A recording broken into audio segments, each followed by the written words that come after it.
Hola, bienvenidos al canal. Hace pocos días me encontré con esta imagen en redes sociales, donde una persona manifiesta estar sufriendo una hostilidad a través de redes sociales, y si se puede considerar como una amenaza. Por tanto, a continuación, expondré algunas consideraciones que se deben tener en cuenta al momento de realizar este tipo de denuncias, de acuerdo principalmente con la jurisprudencia emitida por la Corte Constitucional. Primero que todo, es pertinente recordar que la Corte Constitucional, a través de sentencia SU 420 de 2019, es decir, a través de una sentencia de unificación, manifestó entre otras cosas lo siguiente: no todas las manifestaciones pueden calificarse como vulneradoras de los derechos fundamentales, en la medida en que parten de la apreciación subjetiva de quien recibe la agresión. Entonces, para la Corte, no toda afirmación que suponga poco aprecio, estimación, disminución de la reputación o algún menoscabo en la dignidad ha de entenderse como suficiente para ser calificada como una violación de los derechos a la honra y al buen nombre. En esta misma sentencia, la Corte realizó una escala de parámetros para determinar la relevancia constitucional de una agresión a través de redes sociales,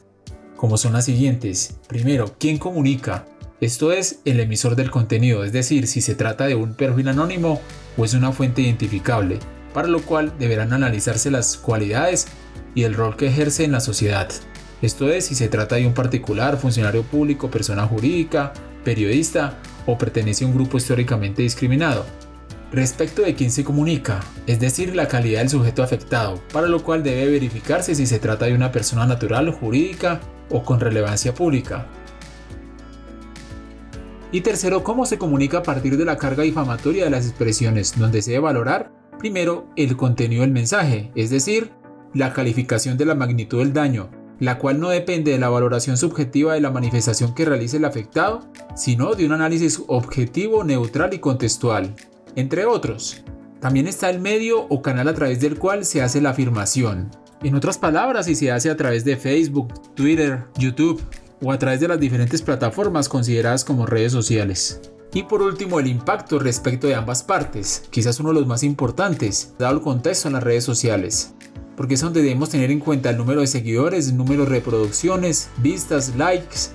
o similares, la periodicidad y la reiteración de las publicaciones, es decir, el impacto que tuvo el agravio en las redes sociales,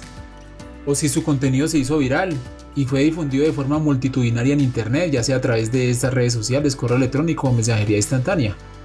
Ahora bien, ya habiendo abarcado estos parámetros definidos por la Corte Constitucional, para valorar cuándo una ofensa en redes sociales puede constituirse en un agravio constitucional o que merezca el reproche penal, a continuación le enseñaré lo que también ha manifestado la Corte Constitucional sobre las características que deben reunirse para que una amenaza sea considerada como tal, es decir, para que una amenaza en verdad sí sea una amenaza.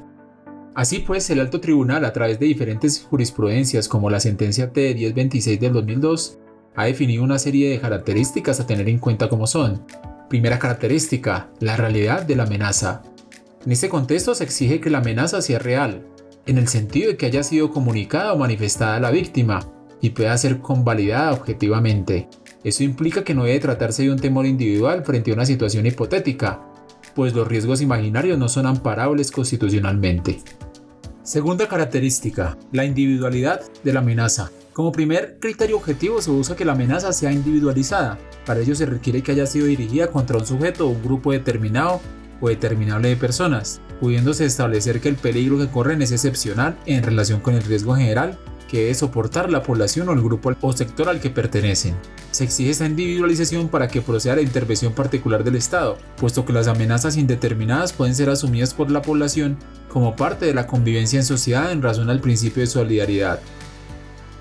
Tercera característica, la situación específica del amenazado. En esta apreciación se tienen en consideración aspectos subjetivos que rodean a la víctima, tales como el lugar de residencia, la pertenencia a un partido político, la actividad sindical, la situación económica, la actividad profesional, la labor desempeñada como empleado de cierta entidad estatal o empresa privada, los vínculos familiares, ciertas actuaciones realizadas o haberse visto involucrado en grupos armados al margen de la ley.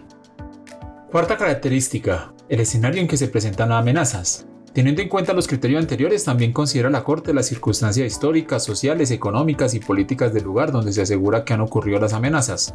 como por ejemplo si es una zona generalmente pacífica o si es de aquellas donde hay un alto nivel de conflicto, si los antecedentes históricos de ataques contra la población por parte de grupos insurgentes que militan en la zona son considerados sistemáticos o esporádicos. si constituye una zona de importancia estratégica para los grupos al margen de la ley,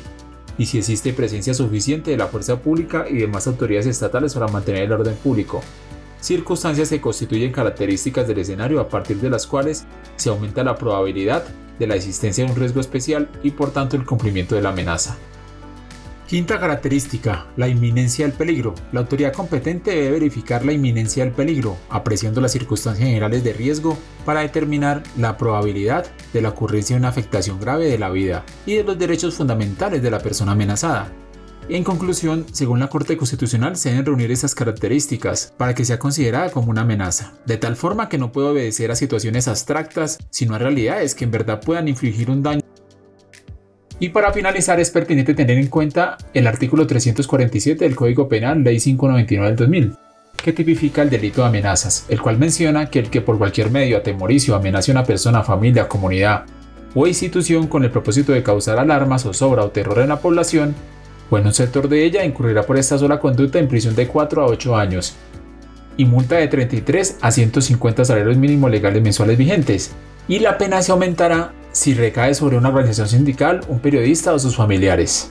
en razón o con ocasión del cargo o función que desempeñe. Entonces debemos tener en cuenta que la tipificación que se encuentra en el Código Penal no solamente tiene que ver con estos mensajes amenazantes que se puedan hacer en redes sociales o que se puedan hacer llegar a una familia, con el propósito no solamente de causar daño, sino de causar alarma, zozobra o terror en la población. Bueno, esto ha sido todo por el tema sobre las amenazas, espero que les haya gustado el video. Muchas gracias por haber visto este video, espero se suscriban y por favor compártanlo, eso me ayuda a crecer el canal. Muchas gracias.